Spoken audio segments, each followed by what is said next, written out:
Okay, so today we're going to be talking about, and we're going to jump into the main topics because the other game I played was Uncharted 4, so we can talk about that in a bit.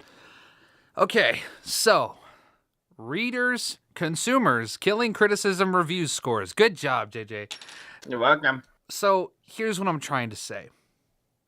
Today, I jumped onto IGN for the first time in a couple weeks. It's not because I don't like the website, it's because I just don't frequent it too much. When we're looking for topics for the show, I'm kind of my own news source in the sense that I'm kind of just looking at Facebook, so I'll get articles from Giant Bomb, I'll get articles from GameSpot, get articles pretty much from everywhere, but occasionally I'll jump onto IGN to just kind of scroll through and just, see what's been happening. So, something interesting. I went on to the Uncharted 4 review because I'd been kind of curious as to, what they decided to give it. I saw the score. I wasn't able to go through the whole review, kind of like how everyone else in the comments decided not to go through the review, and saw the numerical score, which is a 9.0. You would be surprised at the number of people who lost their fucking minds about that. And naturally, it was a female reviewer. So Naturally. there was a whole lot of people saying, oh, well, could you mansplain this for me? Or like people saying SJWs are ruining gaming and really stupid shit.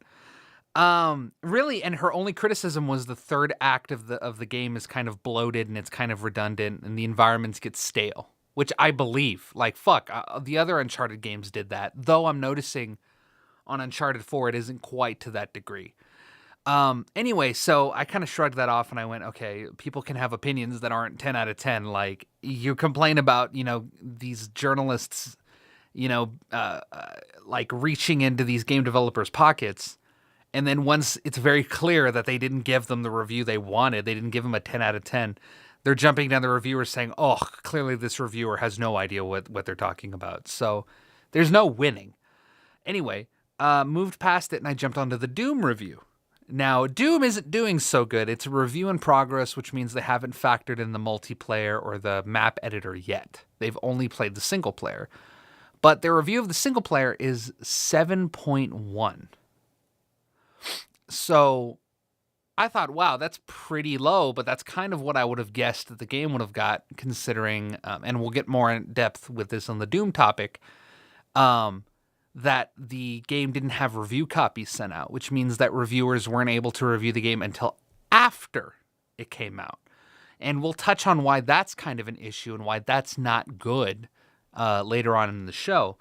But I saw the 7.1, and the most common thing I saw was people comparing the games to other games that had already been reviewed. And the most common one was Call of Duty Ghosts got an 8.8, but Doom gets a 7.1. Okay. Here's my problem. And this is a problem across not so much YouTube journalists or YouTube game reviewers like Angry Joe or The Escapist or, guys like that. The Jimquisition. It's an issue with these websites that have more than one reviewer reviewing games. Whoever gave Ghosts an 8.8 deserves to be fucking hit. Like, I am sorry. Whoever gave that game an 8.8, that is way too high. That game was a 7 at best. But the person who gave Doom a 7.1 is not the same person who gave Ghost an 8.8. And people will always go, IGN going down the shitter. They give this game this review and this game that review, and, here we are. And here's why that's really kind of damaging. Here's my main gripe with that. You are taking the opinions of multiple people and attributing it to one source. And I understand that it's easy to do that. You just see the numbers. You see this one website that you visit one website and you get all these different numbers. And it's only natural to go, why did this game get this and this other game got that? The reason that's dangerous is because eventually game critics are just going to go, dude, we just need to review this as a website. Like, we need to just go, okay, what's the consensus on it, And that's killing the ability for reviewers to give honest critiques. If they gave Ghost an 8.8, does that mean that games that are even remotely better than Ghost should be reviewed higher? Or should they just be reviewed on the merits and the grounds of which that they exist? You know, should you just review the fucking game and post your review? Or should you go, okay, what did we give fucking a Crazy Taxi back in 1998? Like, it's stupid. And I know that these people know it. I know that these gamers that are going so over the top with this bullshit, I know they know it. But it's killing these fucking critics. It's making traffic to the website go down. Like, it is not one guy. When it's like Angry Joe, okay, you can make those comparisons. What did Angry Joe give this game compared to that game? That's one guy. That totally makes sense. But when you're doing it to these websites, I mean, they are going to die. And it's not like they're fucking hubs for like social justice warriors and Gamergate people. I mean, they're just fucking reviewers that get these games and they want to inform consumers before they go out and buy them. So it really frustrates me that this hasn't gone away. This has been a thing I've seen since I was like fucking 12. People continue to just compare these fucking review scores across an entire fucking website, and they take it as gold. They're like, oh, one person thought that, and the other person thought that. Well, that clearly means that this website's fucking biased. Are you picking up what I'm putting down there, JJ? Yeah, man. Yeah, I totally agree. It is like, let's see. Collect it all, dude. Get it all together. Charge up your fucking Mega Buster. Give it to me, dude. Blow your load on me. Do it. Oh, wait. That was wrong. Okay. All right. All right. So, I think that everybody needs to remember that these are all, like you already said it, these are all individuals underneath one website. I don't know if you remember, I was actually doing reviews for a little website. It was like a startup company. So they weren't even paying us yet, but you know, they were still asking us, okay, can you get us this review? All right, man, I got it. But the problem was I didn't have the time or the desire to, or the motive. Yeah. Exactly. I didn't want to take like 2 hours out of my day just to type up a damn, review, and I'd much rather talk about it than I would to type it out. Especially my typing skills are pretty decent, but the amount of work they ask you to do, get screenshots, get a video if you can, make sure that you don't regurgitate what everybody else is saying, put your honest opinion, and don't say like, well, I think, because they already know that you think that because you're writing it. And well, okay, back to my point.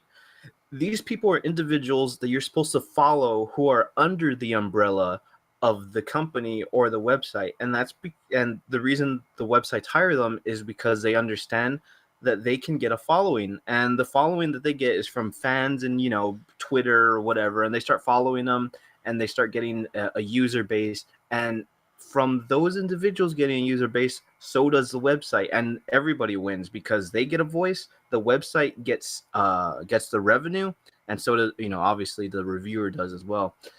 But the consumers get a single website to go to and a single person to get their information from, and obviously they forget that there's several different people underneath the head of that website.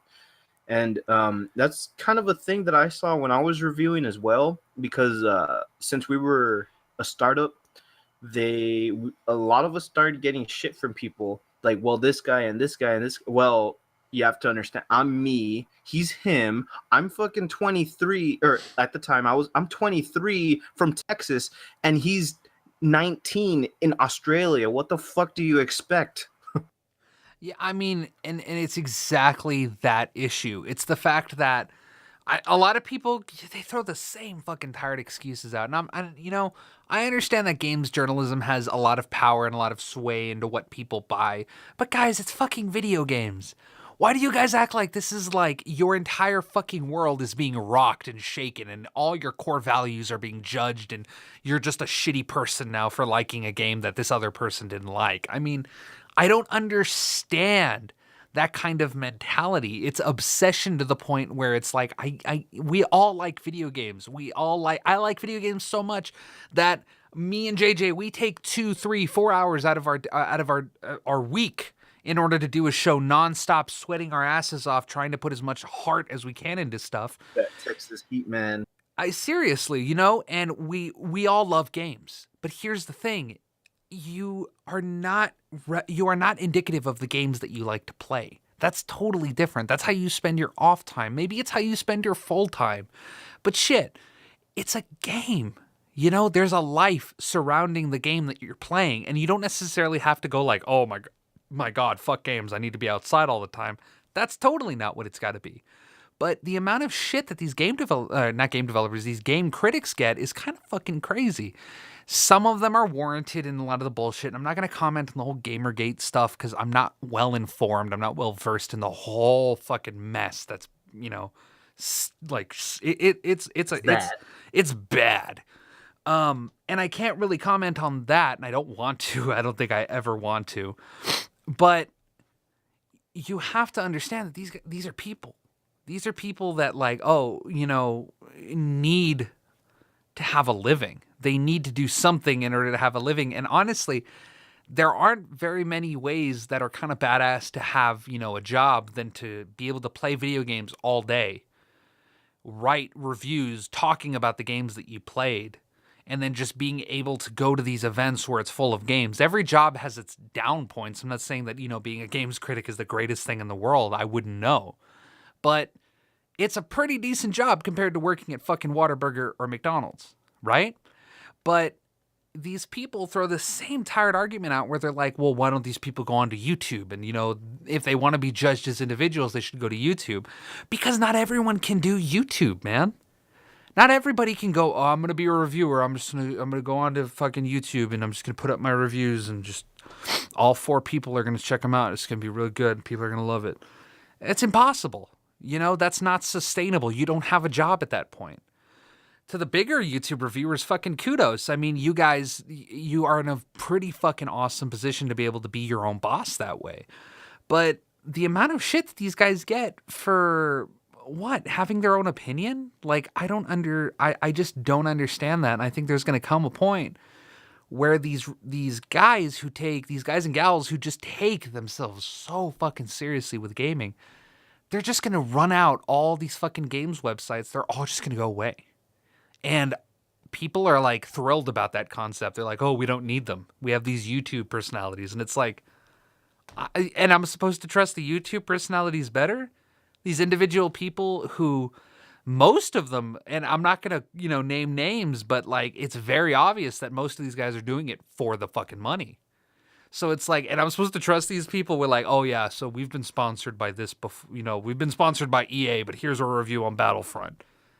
Why the fuck would I trust that?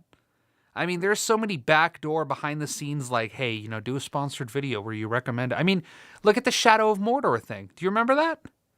No, I actually haven't heard of that. Of what happened. Basically, who produced Shadow of Mordor? Was that Warner Brothers? It was Warner Brothers. Yeah. Warner Brothers basically came out and said, hey, you can get an early copy of our game for free, and we'll even pay you if you just say nothing but good things about the game. Like, don't say anything negative about the game. Otherwise, we'll come after you. And the game was great. Like, the game was fucking fantastic. But here they are paying people off saying, you better say it's fucking incredible. You better say and there's been a whole discussion about that, about the, like, the real rules of YouTube where sponsorships and everything like that.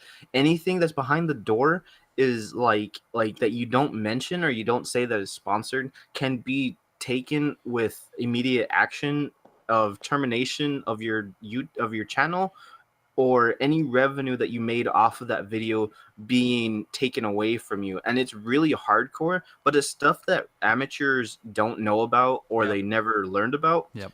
And I mean, I understand for amateurs, they should, they should probably not be punished as hard, just a slap on the, oh, it was just my first time, I don't know, walking without a shirt on and I got arrested for some fucking anyway. What? Yeah, man, that's the thing that happened to my cousin. Never mind, I don't want to be ghetto. Oh my God. Really, dude? Yeah, cousin. Oh man. Okay, keep going.